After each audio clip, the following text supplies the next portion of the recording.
Life Audio.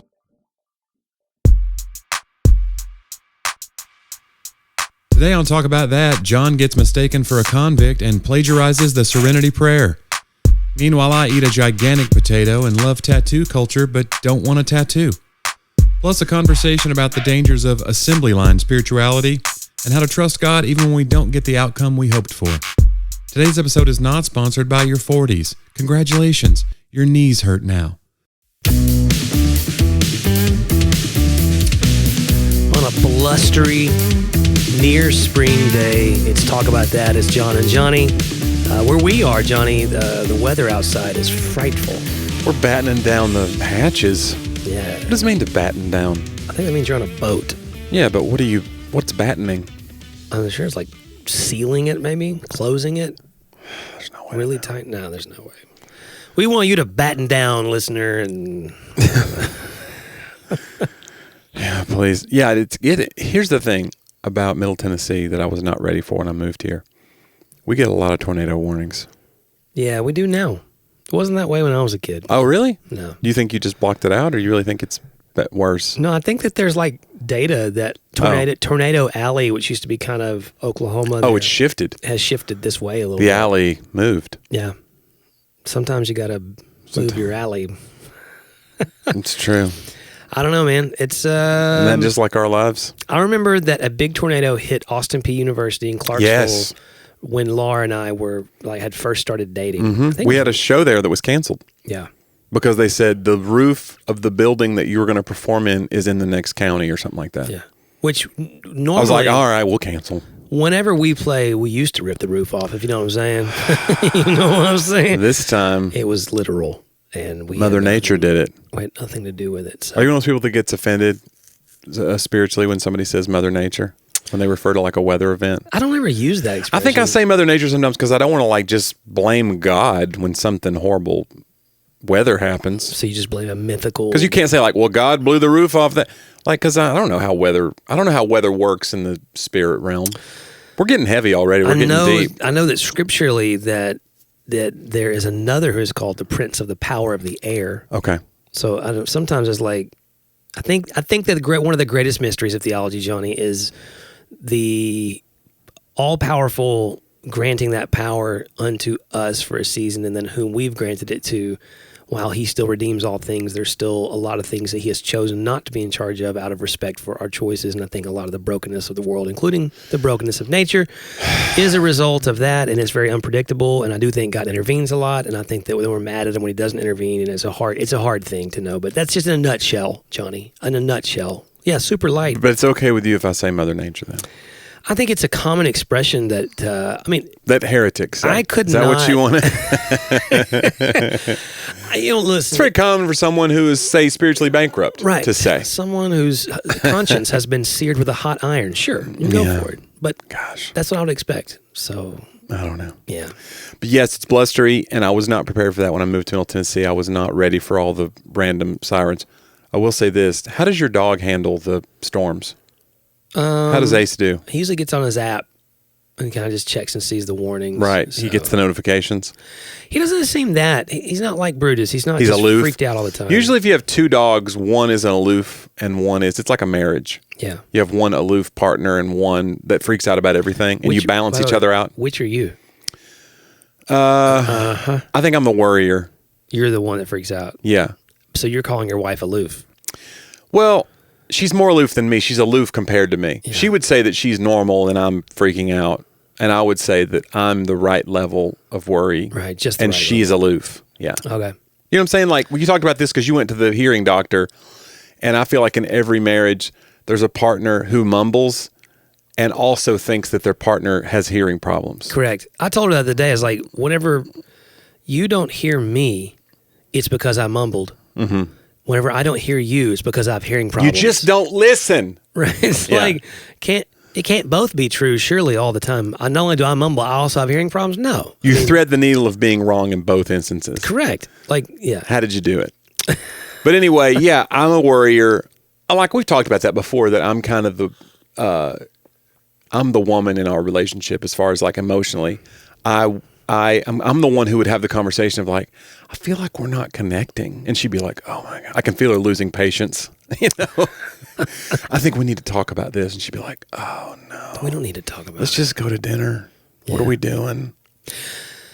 Well, again, I'd like to just once again state I'm offended by your gross stereotypes. No, I'm saying we break the stereotypes. But I'm being vulnerable here and saying that I'm a total beta. Well, it could just be. Yeah. Maybe it's a spectrum. Maybe it's not based upon. Maybe it's not cut and dry like we think it is, John. I think we've stereotyped women and men because I'm a sensitive guy. I don't care what type of stereo you have, as long as we share beliefs and you're not different than me at all. That joke won't work soon because people don't have stereos. Right. They're like, what is that? What is a stereo? Hey, it's like one of the few jokes I've ever written about mono. It just doesn't. It's one of those things you say where it hits a very small audience of people. If two people get mono, her mono was so bad she had stereo. Yeah, I think it was.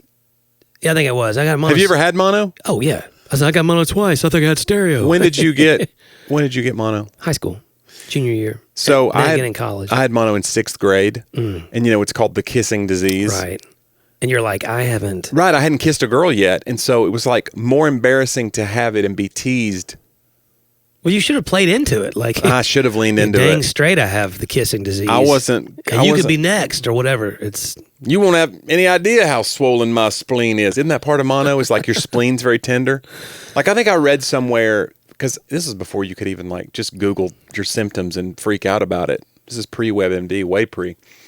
But somehow I found out that like part of what mono is, your spleen is so inflamed that if you took like a shot to the solar plexus, you could die. Like your spleen could just explode. So it's like you have to be careful with your spleen during that mono time. I'm generally careful with my spleen. I think I missed like 3 weeks of school. I missed a couple. Yeah. I had my junior prom with mono. You're saying you baby your spleen a little bit? It's my favorite organ. Is it? Do you even know what a spleen does? No. But do we need a spleen? Isn't it like a filter of some sort? Can you get I think you're thinking of kidneys. Let's see. If you have a... No, I don't need I know what my kidneys do. I'm looking it up. No, I don't want to. You don't want to know? I think a spleen is like... I feel it's like a place where immunity and stuff like that is affected. Oh, my wife is dying right now. Siri, what does a spleen do? Your spleen is involved in your body's immune response and in recycling old blood cells. I just said that, except the blood cell part. You said it was a filter. I said, yeah, it's immunity. I literally said the word immunity. Now I have immunity from this conversation. From my criticism. Yeah. No, I don't. Well, so a lot of people think they don't need their spleen. If you're against recycling, you're like, I don't need this thing recycling for me. You should see my pictures of my junior prom. I went anyway. My throat was all swollen. Oh, no. I am like pale. You got it definitely from kissing, right? You were making out Jonnie, let's you were a little bit of a himbo. We're not going to lean into those things. You were a player, man. No, I wasn't a player. I mean, I had a few girlfriends. You had the little swoopy hairdo. Swoop. You had the swoop at the end. I did have hair. Yeah. Which just imagine. So powerful, man. What happened to you? Yes, it's your spleen stopped working. That's probably what's going on. I bet I need like a spleen supplement. A spleenectomy. That's a real thing. Spleptament. That was hard to say. But yeah, that's probably what happened. Your old blood cells weren't getting recycled properly because you rushed back. You didn't take the necessary time off. You rushed back to have this important date in your life. And now your spleen's like, you know what? I'm not making any more hair. Because I think that's what spleens do now. I've decided. That's great. Yeah. My spleen's like, you know what? You don't take care of me. I'm not taking care of you. Yeah. Wouldn't it be great if your body parts really could like speak to you in that way? Well, there is something like my hair's turning gray, and I wonder like how that works. Like you get to a certain age, your body's like, you know what? No more color. Yeah. Like it just stopped sending color. Like you wasted this all these years. Evidently. I want everybody to know how old you are. That's great. We could do something with that. You could. This is a bit. Now you go make it more funny. I don't know. And write a few tags to it. I'll work on it. We got a package this week from a loyal listener. Oh wow. Larry Marshall, our friend at Larry'sLamps.com. Well, he's not Larry's Lamps. Hold on. It's Larry. Foothills Collectibles. Oh, it's way better than Larry's Lamps. Sorry, Larry. If you go to Etsy and look up Foothills Collectibles, I believe is what it is. He does make the coolest things, man. So he sent us this letter, and I read. Well, people this is write like letters. Casey. It's like Casey Kasem. Yeah. And he writes, "There's a letter. Gents, just a little something to say thanks for the podcast. I have a weird mix of podcast interests, but always enjoy you guys and learn a little something along the way. I often listen while doing workshop stuff, and the laser is just my new hobby I'm experiencing with." So, John, he used a laser to make this. Wow. I thought it was going to be a lamp because he asked for our logo Yeah. on a GIF of it or whatever. Not a GIF, a JPEG. He goes, "Send me your logo in a good resolution." PNG or... And I thought he was going to like put a sticker around a lamp and send us a new lamp. No, he made this with a laser. I thought I'd make you a couple of experimental coasters. Nothing fancy, but I think they work pretty much like a coaster. If for some reason you might like more, I know a guy. Best of luck to the Vols during March. It's that's not easy for him to say. He's a Big Blue Nation guy. Dude. He's a Kentucky fan, like all the way. Wow. I have pretty low expectations for my Wildcats, but I will be cheering for the SEC regardless. One of these days, I'd love to join you both at Longhorn and chew the fat. Nice. So They have good that's fat. a date, Larry. You got to do that Absolutely. for real. All right, let me so see it. Larry has with a laser. Let me see if I can get these on camera too. He made us talk about that Wow. coasters, It's amazing. and they're etched out. Pretty cool. The little back has little rubber grippies on them, and he made us a couple of those, and then a couple of stone ones. Oh, check these out. Wow. So I'll give a couple of these to you to take home, and I'll take a couple. I thought I might hang one on the wall because it's so cool. Yeah. Like put it up there. Hey, big thanks to Larry. That's awesome. And you guys should check out his... Foothills Collectibles. Foothills Collectibles. He makes so many cool things. He has like amazing little repurposed lamps, cigar box lamps. And then now he does this evidently, which I didn't know. And he does yarn work too, kind of like what this is behind me, my JW logo. Yeah. This wasn't made by him, but he does these. Like he has one that's in the shape of states. Nice. And it'll say like I've seen some home, of it has those, a little heart in the middle. He does those. I think he's just he's a hobbyist. Pretty talented guy. I think it's good because Larry's in ministry, so I think sometimes people do that kind of stuff. It's your shut off your brain kind of time. Yeah. Because there's so much going on. You know this. You counsel with people, Yeah. and you go, I need a break. Give me some yarn I do feel and that a way. laser. Yeah. Hey, you know what, listener? Maybe you need a little break just for a moment to hear just a short little announcement from a few of our sponsors. It's really cool that I do think that what you do with your hands, if you can find something to do. Like Yeah. I actually cleaned out my garage in January and it was very therapeutic. Yeah. Well, it's like a checklist. You can check it off. Yeah. And you feel like something's like handing someone else stuff that you're not using anymore, be it the trash man or you donate a big bin of stuff. Like it just feels like you can just not think about it anymore. Well, yeah, you're cleansing. uncluttering not just your space, but your mind, your life, and you're also making, like I said, definitive decisions. That's a big thing for me. Ooh, Yeah. I made a decision, got something done. Well, that was that original Marie Kondo thing that went viral, the big trend. She had her show on Netflix, Tidying Up. And she would talk about like how everything that doesn't spark joy, you hold, like the average home has 400,000 items in it. Wow. And she would say, you need to go through your house and look at each of these items, and they need to go into 4 bins. One of them is keep, one of them is sell, one of them is donate, and one of them is store. So you need to make a decision. One of these 4 piles, every 400,000 item goes in one of these piles. And so people don't do that, but that's how you tidy up. My favorite part about that is, though, Marie Kondo, there was just an article about her. She's back in the news because now she's had 3 kids. And she was like, I don't tidy up anymore. My house is in shambles. There's nothing you can do. She just goes, oh, this was something that like people without kids do. Yep. And they think that they're saving the world. It's kind of like the secular version of I Kiss Dating Goodbye. Right. Like once you put it in the real world, like metrics, you go, oh, this is just pie in the sky. I should only date the person I'm going to marry. Right. When you put it in the real world, you're like, oh, this is Yeah. This is crazy, and it's not that easy. No. And number one, I admire her for coming out and saying that. That's pretty great. Yeah. Most people, She's got like weird like sippy cups with like old milk in them that smell just in her sink. And the idea of that sparks joy in me. that's happening for her. I think that the Christian world in particular, but I think it's human as well, but we're so inclined to make a rule that we think everyone can follow. Mm-hmm. You know what I'm saying? We want to be like, oh, I've identified now the way that this thing should work for everyone.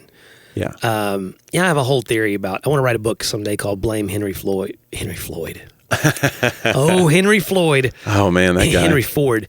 Because I do believe that there's something about the generations trickling down from the Industrial Revolution that we don't understand sort of the impact of the assembly line. Yeah.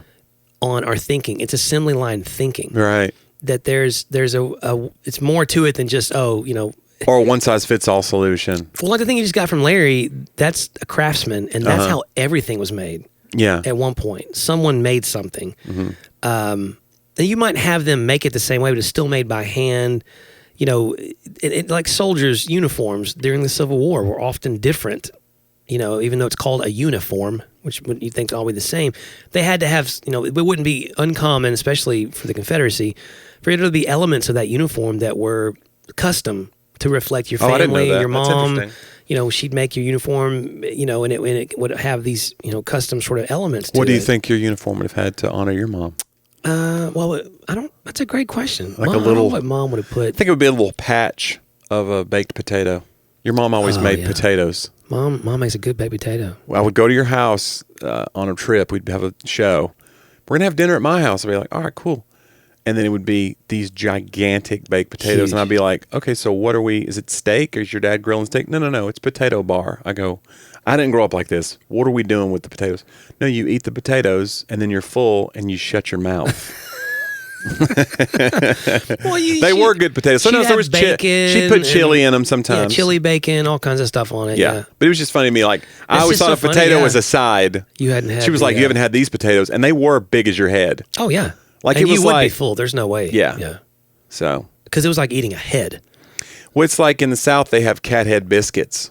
Right. And you go, well, what does that mean? Well, what does it sound like it means? We have biscuits as big as a cat's head. Or it could sound worse than that. Yeah. Like we've made a biscuit out of a cat head. Now eat it and shut your mouth. Good luck. But I'm allergic. Eat your biscuit. I'm allergic. That's the thing you're most worried about. Yeah. Interestingly enough, about the South. Mm-hmm. So you've made fun of me when I was a kid. I don't think I brought this up. John, I never stopped making fun of you since we met. That's true. Okay. Well, but there was something in particular you made fun of me about that I've carried for 25 years now. Oh, no, and it's gonna come out now? And now, I think I'm vindicated. Oh.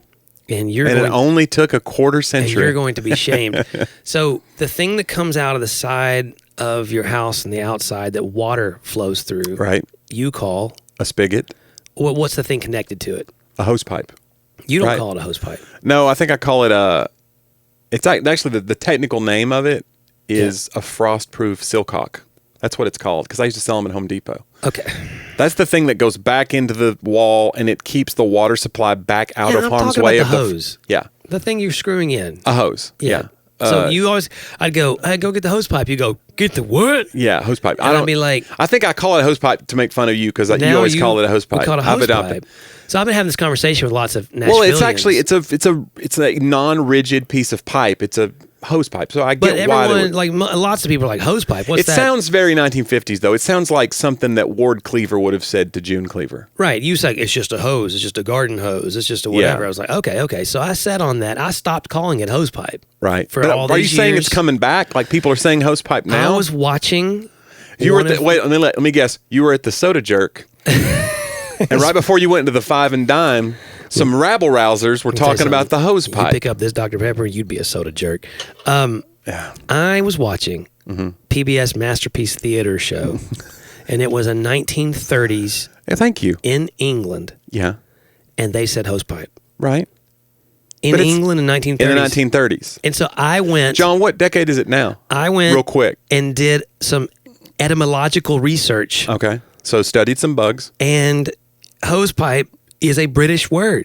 So somehow in the Nashville, it's only people I know because I talked to all the staff who are Nashvillians. All right. Like all the big language centers, Britain, Nashville. And everyone like some of my Hendersonville staff friends are like, oh yeah, we say hosepipe. But like people who are not from here, they're like, no, we don't say hosepipe. Like somehow, and I don't know how, somehow that British thing trickled down into this geographical region. Well, your dad was an educator, so maybe he just... And he spoke English. That was his hoity-toity way of talking about the hose. So, there was nothing hoity-toity about anything. Like, it's just somehow trickled in. Drinking from a hose is very... Like that water's... The first burst of it's kind of warm because it's been sitting in the... because it's cleaning out the hose pipe first. There's water in the hose pipe that has to clean. You got to rinse that out. You wait. No, don't do that. Well, I was really thirsty. Have you used a hose pipe to ever siphon out a gas tank before? Yeah, once. I had to do it the other day. Oh, really? Not for a gas tank, for my water softener.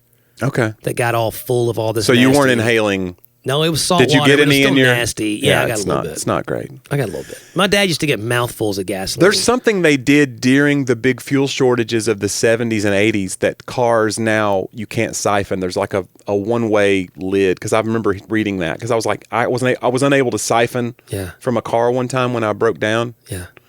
And somebody said, well, just siphon from... And I was like, okay. And there was like a blockage, and they said, yeah, they've stopped. And it was because of the gas war in 70s and 80s. And see, guys, isn't that just like our lives? Yeah. I mean, some of y'all, you put something into the tank. Some of y'all were still living off something God did for you in the 70s. Or you're hoping to go get something out of someone else's tank instead of putting it in your own tank. You can't do it. You can't siphon someone else's fuel. God doesn't make you that way anymore. Wait. God now has put a little thing in the tank. Wait. It's a... I don't know. It's an anti-siphon device. The hose pipe no longer, Yeah. But yeah, so that's the thing. But yeah, you hear a lot of stories from your father and grandfather about siphoning gas and getting a mouthful of gas. Like every family has that guy. Yeah. Yeah. I've seen And it's not, you burp gas for a long time, evidently. Burping gas is not. I don't think your dad swallowed, but he would, it was, I remember thinking as a kid, this is bad. Like, this is bad for Dad's health. Jonnie, this is no good. But Dad's not a machine. He is in trouble. If he was an internal combustion engine, we'd be fine. If only. Hey, I got an interesting story I haven't told you. Oh. So. All these years? You've waited till now to tell your first interesting story. No, you're fine. So the other day, it was cold, and I was taking a run. Oh, nice. You're back in it, man. It was I knew it might be dark or close to dusky. People coming home from work on that road, I knew, like, okay.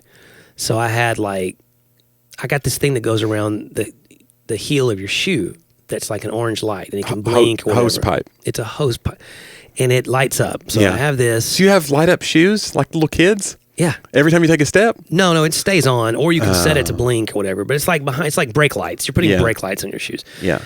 And okay. I have a heated vest now. Look at you. Is it a little battery pack? Yeah. And it's not like hot, but when the rest of you's cold, it keeps you warm. Like it really kept me very warm. All right. And so and of course I got the mask on. I mean, it's cold. It was like in the 20s that day. Yeah.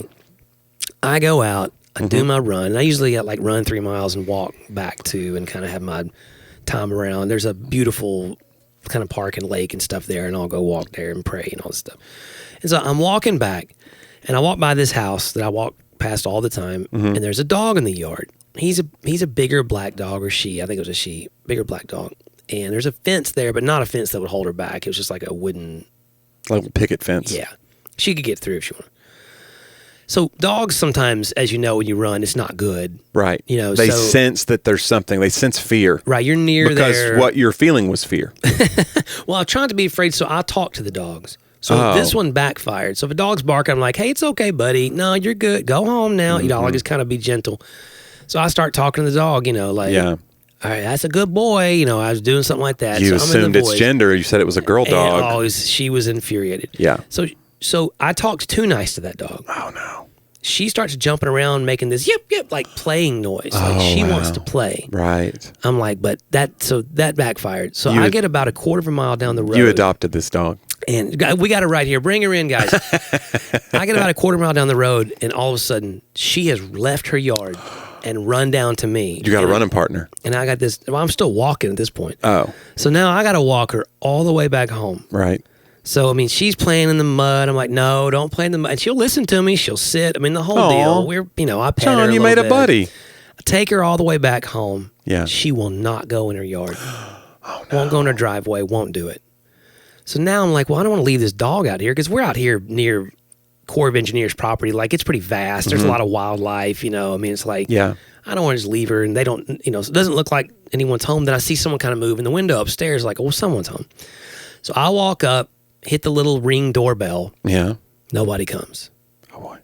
I hit it again. No one comes. At this point, the dog's run off. Oh, Can't find the dog. Oh, no. Hit the doorbell. Walk down the driveway. I see the curtains moving. I was like, someone's inside. Yeah. But they just think that you're right. well, nobody answers the door anymore. And I got the mask off at this point, but. Yeah. So. But you got the light up shoes. That's terrifying. So I called a neighbor I know. Yeah. Who knows everyone. And I was like, hey, do you got the number for this house? He's like, oh, yeah. So he sends it to me. I call the number. The guy answers, hey, were you just at my door? I was like, yeah. He goes, look, I'm out of town, but I could see you in the ring doorbell thing, and I was trying to talk to you. But who was in the curtain? But it was trying to Bluetooth to the other room, so I couldn't figure out why you couldn't hear me. It's because it was Bluetooth. It was all messed up. But what was the curtain moving for? So he said, well, my kids are home. Oh, okay. And they're teenagers, and they were on the other side of the door with a gun, just by the way. I kind of thought, like, don't stand here doing this all day. Get out of here in case you're scaring somebody. Just, I was like, well, that's okay. It's the middle of the day. They're going to pull out a gun? Do you want to know what they thought? What? They thought that I was escaped from prison and that my little thing on my foot was like a prison ankle bracelet, like lit up. It's so they drew down. They thought that I was just some guy in a black vest walking up with, right. And they could see the glowing ember of my ankle or whatever. And then the dad was like, but I saw you on the camera. I was like, guys, that's just some dude trying not to get run over by a car. So like but I look like a prison escapee. Yeah. And it's good to know. Trying to return a dog. Now, like Hollywood has a thing where like, it's better to have like a certain look than to be George Clooney. Yeah. Because you can always work. Yeah. And it's better to be George Clooney if you can be George Clooney, always. But I'm saying not everybody can be George Clooney, but it's almost as good to have just like a look. There's like character actors. Yeah. So I could be the prison guy. Yeah. No one's ever accused me of that before. Yeah. But you look like you've got a past. Really? Like you don't have tats or anything, but there's tats on your personality. I need some tats. I'll watch Ink Master a lot now. Okay. We've gone back, like we kind of go binge old shows. Yeah. And there's a million seasons of it. And so now we're watching it again, and I really enjoy subcultures of things. Yeah. And like a deep dive into a subculture that you don't know anything about. And tattooing is one of those things. I grew up thinking like tattoos were not good or what, not like sin, but just like, oh, tattooed people or whatever. And so I just stayed away from that. But now I'll know so much about it, and I have so many friends who have tattoos. And I just think it's so interesting, the whole, like, there's a million styles, and some people are really good at one style versus another. Yeah. I think, but it doesn't, here's what's funny about that. It does not make me want to get a tattoo more. Like knowing, even seeing beautiful tattoos in this competition that they're on. I don't go, ooh, I would get that one. I just go, that's really cool. And then I just move on with my pale skin. This may be because I think you're a 6, but as a 6, like the pre-decision. Yeah. The inner committee. Yes, to commit to something that I think I will still want there for the rest of my life. Right. Because I go, well, I don't know what my future self will think. I way overthink it. Would you get something like Laura's name? Because, you've committed to her for 20-something years, right? So you feel pretty good about that. So that would be something you'll do that. Well, like Johnny Depp had Winona Forever tattooed famously on him. And then they broke up like a year later. And my favorite part about that story is he had the N and the A removed from the tattoo only. So it literally says Wino Forever now on his arm. I think that's true. I read that in more than one place. That's funny. So Johnny Depp has a Wino Forever. Well, I've always told tattoo. Sadie, I was like, hey, if you decide when you become of age, you want a tattoo. And she was like, well, in Pioneer Days, I would be of age. So I already did it. And in Pioneer Days, the tattoo parlors were aplenty. Maybe they were. You don't know. I don't know. I don't know either. Go out to the hose spot and rinse it off. The history of tattoos. I was like, hey, we can go get one together.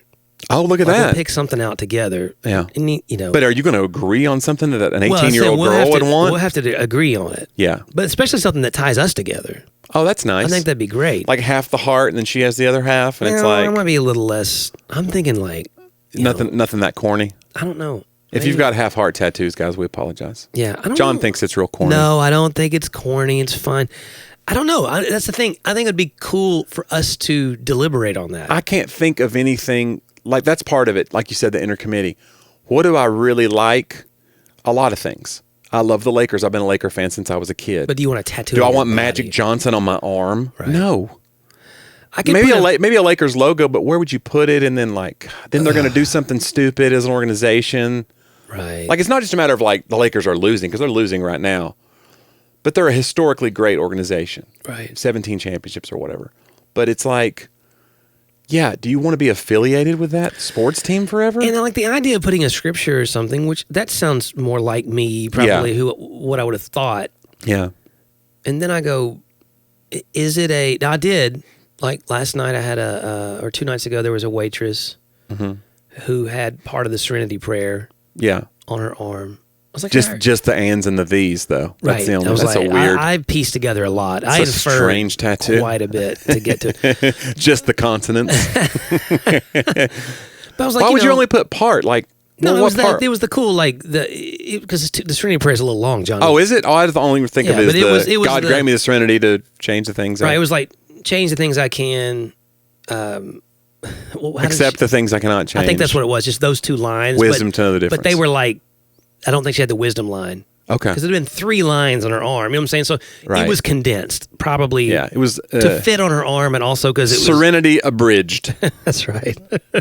You remember the time I wrote the Serenity Prayer? Oh, and you're. Do you remember this? I had You were preaching. No, it was back when social media was first a thing, and I had been praying and studying, and I Oh, came to like right. this big spiritual moment, Yeah. and I was writing all this stuff, and I wrote basically Yeah. a parallel, because I'd never, like, Serenity Prayer is a recovery thing. I didn't really study that till years later. And so I wrote like this whole thing about, I basically wrote the Serenity Prayer in my own words. I think, did I have another one that texted you? You and my wife both. Yeah. I go, hey, John, congrats. You just You just discovered the Serenity Prayer. What's funny is, we didn't grow up around the Serenity Prayer because it felt too Catholic-y for us, probably, right? right. And we were just like, Oh, well, it's not just Catholic-y. It's that it's not very Arminian either. Yeah. Friendly to the way we were raised. right. Arminians who would believe that it's all up to you. Again, I'm sorry, Arminians. We would light in Arminian in a lot of ways. Yeah. So we were certainly raised that way. I don't mean to oversell it. Like if I mean a Calvinist or mean Arminian, they're usually not the caricature or the trope that everyone Right. assumes. They're usually reasonable, and they don't. Of course, I think you have. Of course, I think God's in charge, and of course, I think you have choice. Both sides would say that. Yeah. Just where they light on the spectrum. Right. But the idea of God grant me the ability to know things that I don't have control over, Yeah. that would have been A tough one. a tough one for a lot of people we grew up with, because it's like, well, you just need to have more faith or pray your way out of this or read the Bible more or fast or like there's always something that you can control. And I think that's where, yes, I mean, the first step of recovery is like this admittance that I am powerless over a lot of things. Yeah, like again, it's the Ink Master thing. It's subcultures are so powerful, and they're not all bad. There's a million things about Christian subculture that I think are good and positive. And I know we talk a lot about like the bad sometimes, or we talk about like we almost like because we're talking about what's interesting to us, and it's interesting kind of pouring through the rubble of. Just if you're going through a bookshelf of things and your past, it's almost like cleaning out the garage. Yeah. All right. Well, yeah, I remember that. And sometimes you look at it and go, I can't believe it's like an old photo. Yeah. You're looking at this old photo of this thing that you used to really I wore like. that, right. Or you would fight for it. Not even a matter of like, do I still believe it? But would I get in a fight over it now? Right. Whereas we fought about everything. Like everything was this battle, a hill to die on. Yeah. When you're a kid and you go, these are the beliefs that are instilled in me. And so there's things I still hold to. I have core values, but everything's not a hill to die on. And so when you look at those old, like in your mind, a photo of something, it's like you're pulling it out going, all right, yeah, man, this used to be a real thing for me. So, but yeah, subcultures are fascinating that way. And you're right though, that almost the illusion of control that we imagine someone, like you never would want to say that. Like, let me make this better. You can't possibly make it better. Right. Like it's offensive to say it. Yeah. You know? Yeah. And I think there's a balance. You know, I do come into a place where, I mean, there's something I was praying about this morning, like really, really petitioning God for. Mm-hmm. And this is a weird time, and I apologize because I'm having trouble remembering it. It may have been my therapist friend who told me, or I can't remember if I read it somewhere, but he was talking about how everyone throughout all of Scripture, every person of faith, generally what was miraculous that happened usually happened earlier in their story, and often it was to save them from death, or to also bring them into the faith. Mm-hmm. Like, you know, there's this big miraculous thing that God does for them, or multiple series of things. And by that, it establishes their belief and their trust in God. Yeah. If they continue down a path of faith, then almost every one of them comes into a season that, again, the poets have called the dark night of the soul. Yeah. There is a season where, and specifically it's marked by what used to work in your early days of faith no longer works. Yeah. And now what he was saying is, and whoever the author was, that your faith is not measured by just your trust that God's going to show up and take care of you as he always has. Now your faith begins to be measured by fidelity to God, regardless of whether he shows up in the way he used to or not. Mm-hmm. So now the faith gets galvanized from a trust of the outcome to a trust in the character. And you decide if you'll be faithful to him regardless of whether he shows up. Yeah. And I've been in that season a little bit. And praying from that season, I'm going somewhere here. Praying from that season and asking for things is a lot more weird. Because I'm aware, there was a day and time, Jonnie, I feel like almost everything I prayed for, God would answer in an affirmative way in some way. And the things he didn't was very evident to me, like I didn't need that or whatever. And then you get to a place where it's like, God seems like, and again, I'm sorry, this is a very entitled way, and I don't mean to be a spoiled child of God.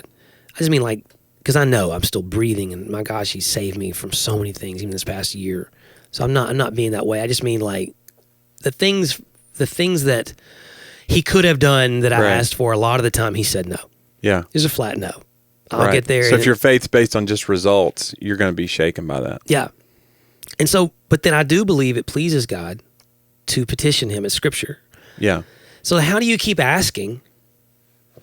So this is going back to your bookshelf thing. Like, there are things that taught me how to ask and that I even had results from. And now I can throw those books or those ideas out and be like, well, God doesn't show up. I don't believe that. I just think God's allowed me to hear no's, and I think it's another way, and it's been hurtful. Yeah. And you even get angry. Like, what? All you got to do is this, you know, like, but it makes like, and when I was asking this morning, it was a real like, okay, what I'm leaning into is I believe that it pleases you for me to come with gratitude and humility to ask my Father for things, and knowing that you may say no, I'm still going to do that because you're good, and I won't like this outcome, and I can't promise you I won't be upset if you say no. I'm really asking you to say yes, but I've now been through this enough. I'm going to trust you either way. And it's like, you can't teach that. Like, I would love to teach that. I'm talking about it now, but it's not really something I would have been able to grasp. And I still have a long way to grasp it until I had experienced those really deep, hurtful no's. Right. You know, that felt so hard. But that piece of information, that is the sort of pattern throughout Scripture. You're going to come to a place where your faith is not just measured by the outcomes, but measured by your fidelity regardless of outcomes. Or like the best example in the Bible that I always think about is like when Elijah, they had just the fire had just rained down from heaven on the altar, and he had defeated the prophets of Baal. Yeah. And then he hears that the queen is after him, wants to kill him. He runs into a cave. He's hiding for his life. Where's runs God? Across the desert. Yeah. Where's God? Where's God? And then this fire comes, but God wasn't in the fire. The wind comes, God wasn't in the wind. Then a still small voice, he falls to his knees. So like, God was the fire 2 days earlier, But this time God wasn't in the fire. So that's like a great example of that. Like, it's these different methods. It's like he was showing, look, sometimes it's going to be a still small voice. That's going to be just as powerful. That's the fire. Yeah. I'm the fire. And so I have to remind myself that sometimes it's like, yeah, it's not always some huge thing. It's like there's that voice behind you saying, this is the way. Interesting. Or just a peace. I really feel like God leads through peace in my life most of the time. Yeah. I feel a lack of peace. I go, this can't be right. Sometimes you feel a lack of peace because of your own anxiety. I get that. Right. But in general, I've learned to know the difference between like, this feels wrong because this person's not trustworthy. Yeah. And I'm getting a check in my soul about this person. I'm not just an antsy person that doesn't like trusting people. This is an untrustworthy person. Yeah. And I don't go that direction. Like I used to have that in my career a lot where I made up my mind early on in my career that when I got to where agents were starting to want to talk to me because I was building shows on my own, I was getting opportunities, and that's when agents come for you. Comedians ask me all the time, young comedians, how do I get an agent? I go, you don't want to go get an agent. You want them to come get you, because if you go get one, you're not going to get the right one. Yeah.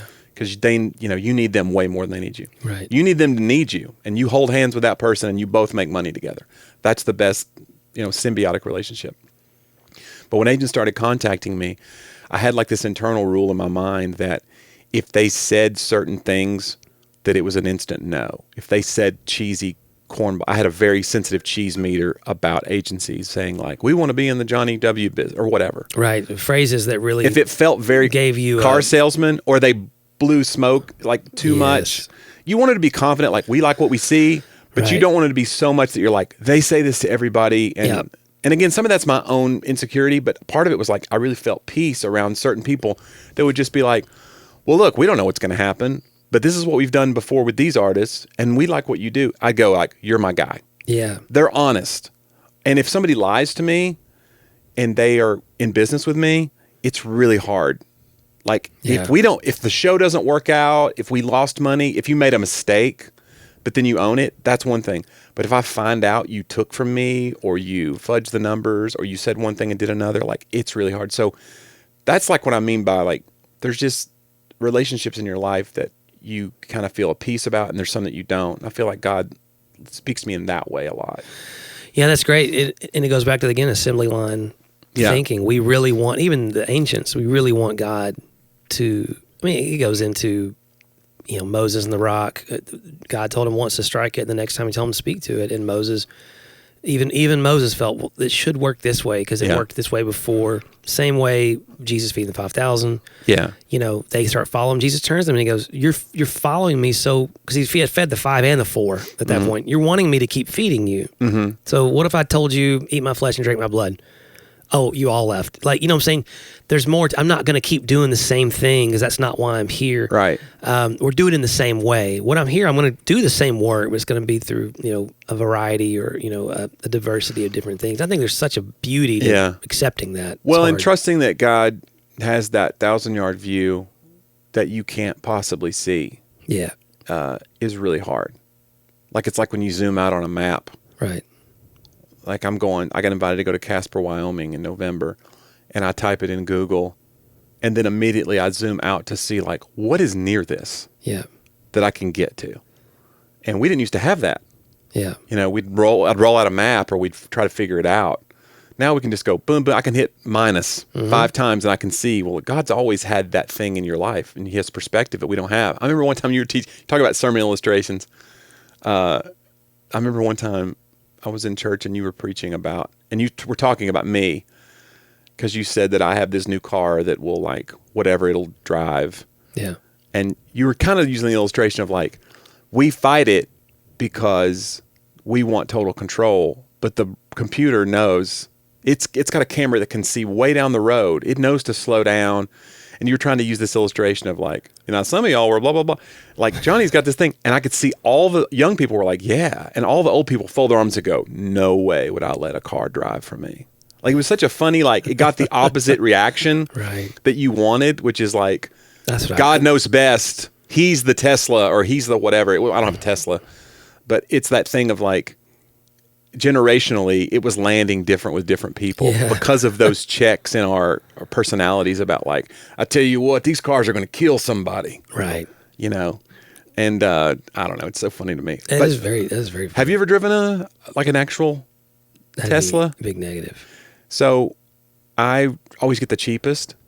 So I went on Hertz and I'm renting a whatever. And the cheapest car, I organize it by price. By the way, these travel websites, if you're looking at hotels, have you noticed that one of the ways you can organize the results is prices high to low? Right. Who's doing that? Who is organizing? Show me the most expensive. Yeah, show me the $800 a night hotel, please. Yeah. I just want to see. Who knows? Maybe I'll do it. Yeah. 3 hot tubs? Let's go. Stop it. High to low. Ugh, anyway, why even have there's probably high to low people out there that are like, no, that's what we do. I was going I to want to know the podcast, but now. Yeah, I'm turning in my receipts. I might as well make my... Anyway, so I'm organizing low to high like I do because I'm cheap. The Teslas keep coming up on Hertz now. I think they're pushing these Teslas. But I'm a Gold Circle member, I'm a President Circle member. So I can usually choose a car anyway. So I'll choose the cheapest one. And then when I get there, I'll just change it to a whatever. So I go, yeah, let's do the Tesla. But I'm probably not going to drive a Tesla. I just don't know enough about it. Yeah. It's going to be a lot of like adjustments. You know, if you drive an electric car for the first time, you don't know anything about it. I got to get to my show. It's a weird... So immediately I get, over the last week since I've booked this thing, I've gotten like 6 emails. Hey, get ready for your EV.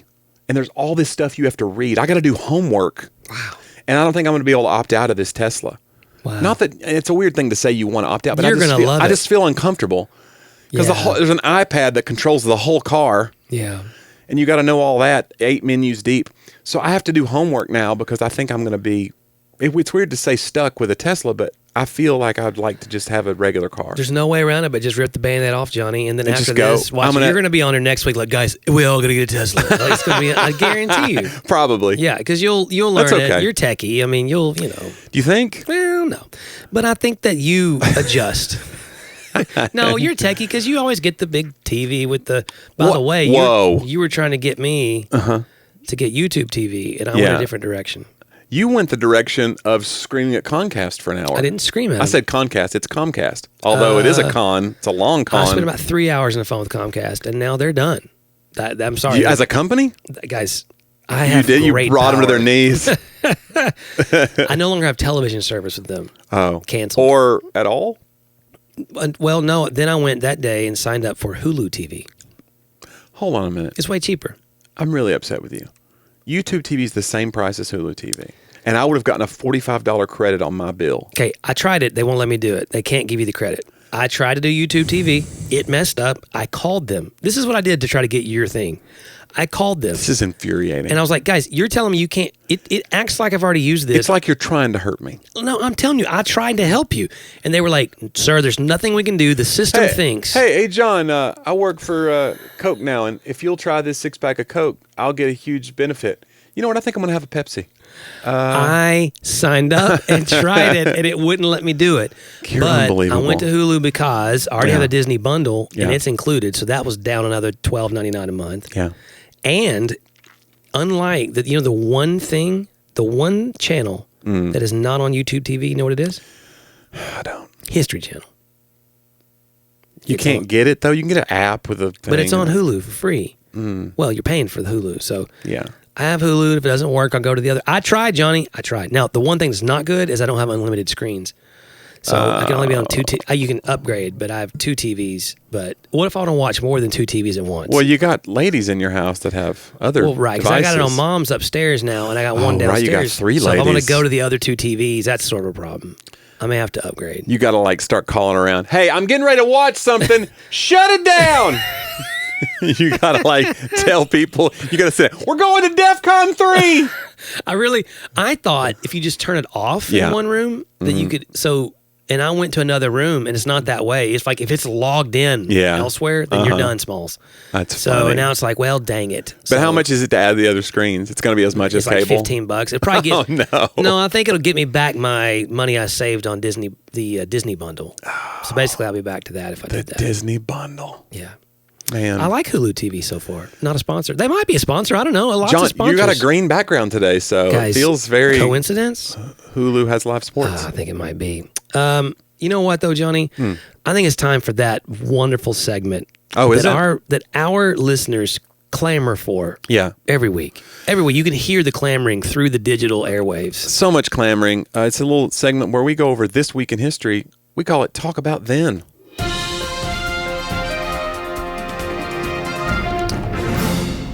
February of 1978, John, the first computer bulletin board system, or BBS, is created in Chicago, Illinois. It opened to the public the following year. It connected 253,000 callers before its shutdown. BBS systems were the forerunner to the internet. They allowed users to upload and download files, chat, and play games with one another. This is 78. So, like, it's a forerunner to the internet. I never knew this was a thing. Interesting. Computer bulletin board systems. That was the year I was born. I didn't know there was 250,000 computers then in the 70s. Did your school have a computer lab in the 80s? Well, it would have been the late 80s. Yeah, mid to late 80s. Yeah. Yeah, we had it. I learned to type on a electric typewriter. We didn't have computer lab. We had a typewriter at home. Yeah. And then Dad got Macs pretty early, or Macintoshes, you know. Oh, wow. He went full on. Yeah, Dad. Well, he was an educator. And Apple really started off as the educator. Right. You know. It costs more, but you get the credit. There was like credits they would offer to schools and things. Yeah. February 16th, 1959, this person was sworn in as the Prime Minister of Cuba, John. Fidel Castro. Wow. After forcing President Fulgencio Batista into exile. This is how it was done. This is how politics is done in the rest of the world. You got to realize, I did not know he was the Prime Minister first. Before. He forced the other guy into exile. Interesting. The U.S. initially recognized the new Cuban dictator, but withdrew support after Castro nationalized U.S. assets on the island and declared a Marxist government. So we originally were in favor of Castro. I did not know that. Yeah. Let's see. King Tut, February 16th, 1923. The boy king's burial chamber was unsealed. So you like this burial stuff. You like this archaeology stuff. Love it. So yeah, King Tut. That was in the 1920s. Several weeks after discovering the tomb, the people who financed the excavation looked into the tomb. So they waited weeks. And then, this guy named Lord Carnarvon died 5 months later due to an infected mosquito bite, leading many to speculate, including Sir Arthur Conan Doyle, creator of Sherlock Holmes, that his death was caused by protections created by Tutankhamun's priests to guard the royal tomb. So this guy dies of a mosquito bite 5 months after opening the unsealed, and they blame it on a curse. Everybody else didn't die, though. It's the curse of well, they died years and years later of old age. They died of the curse that we just all in general. Yeah. So. I wanted to make sure we went over this one because this one. Well, Sonny Bono was born 1935, February 16th. Yeah. Sonny and Cher. He was a senator too, right? He was a senator, and he died in a skiing accident. Yeah. In Vail, Colorado. I think he was where was he? The mayor of Palm Springs, California. So, wow. Which I want to say that Clint Eastwood was mayor of Palm Springs at some point too. Really? I think so. I'm not going to look it up. I'd like to see how he cleaned up that town. Let's just. Kidding. That's the thing is like that political campaign writes itself. Yeah, we should write a script. Just blow into town like the outlaw Josie Wales. He's got that thing on, the metal shield, that you can fire guns, but then Anyway. You remember that movie? Okay. Josie Wales. The outlaw Josie Wales. All right. The McDonald's brothers. One of the McDonald's brothers was born in 1909. You've seen the founder, right? They kind of had their idea kind of taken. Ray Kroc kind of was like, I'll make this great. And he kind of siphoned credit. Well, that's that version. Siphoning was, you think that there's I don't know. There's a version where Ray Kroc is a hero? It's fine. I got nothing against Food That Built America, they don't. They gave him a pass? They softballed it? Just say he had a brilliant. I mean, they signed a contract, I think, to give him what they gave him. So. Right. If you've seen the founder, though, they make him look like he was a shyster. And then they were just kind of like sitting on it being like, this is cool. We got a few restaurants. And he was like, I'll take you national. But then he took a lot of credit. Yeah. And kind of swindled them in a way. All right. This is the one I wanted to make sure we went over. Henry Wilson, which I asked you about this because I was like, what do you know about Henry Wilson? Yeah, I didn't remember his name. He was the 18th U.S. Vice President under President Ulysses S. Grant. And he was born in 1812. February 16th. He was having an affair with the Confederate spy Rose O'Neal Greenhow. Wow. And was accused of leaking to her plans of the Civil War Civil War's first major battle, the first Battle of Bull Run. Okay, hold on. Yeah. He was Grant's vice president? Yeah. So I don't know. This happened in 1861. He was vice president under Grant in 1873 to 75. I was going to say, yeah, it had to be. So he's this weird, like, rogue character. And he ends up becoming vice president. Maybe they considered it a rumor then, but this says he was having an affair with this Confederate spy and accused of leaking. Now, he was only accused of leaking the plans. But, I mean, if you're having an affair, plans are going to leak. That's how I feel. First Battle of Bull Run. So the Union, expecting a quick victory, was routed by Confederate forces. And so they blamed it on him. They basically... So there was... I guess it was like a rumor that hung over him politically, maybe. I don't know. How did the guy get elected? He died in office, making Thomas W. Ferry the acting vice president. So that's why he was only vice president for 2 years. Interesting. And I don't know what he died of. It does not say. But that's an interesting story that we had like a Confederate spy relationship in the White House, basically. But it was years after it was alleged to have happened. Yeah. But still, like, that's a scandal that's pretty crazy. Yeah. Most of the scandals in Grant's administrations were more financial. It was the Gilded Age, and none of them ever touched him directly. But except was it Guadalupe annexation? He wanted to annex another part there of Central America, and it was shot down. So, but anyway, I don't know, man. But that's there's some spy stuff going on between the Confederates and the Union. So I did not know that was. You don't think of that. You think of that as like a European. Oh no, lots of spy things happen. Lots of spy networks, and you got to think. But like that, it went all the way to the top like that. Mm-hmm. I mean, I guess he was not even a political candidate when that happened. He was probably I don't know what he was. Well, I mean, several things you got to remember. I mean, like John Wilkes Booth was famous. Right. They'd be like Tom Cruise. Yeah. Shooting Obama. You know what I'm saying? Like it was jumping down from the right. And what did he say? Tempus Tyrannus. What did he say? Death to tyrants. Yeah. But it was something like that. Semper. Okay. And he hip. No. That's but like, I mean, you got to think of it. In fact, there's a picture they found the other day of a huge crowd. Like, I think it's the second inaugural address. And they have identified now a little speck, and it's John Wilkes Booth listening to the address from behind the president. Like, he's sitting up to the right of him. So foreboding, right? Yeah. And that was he wasn't in office long in that second term.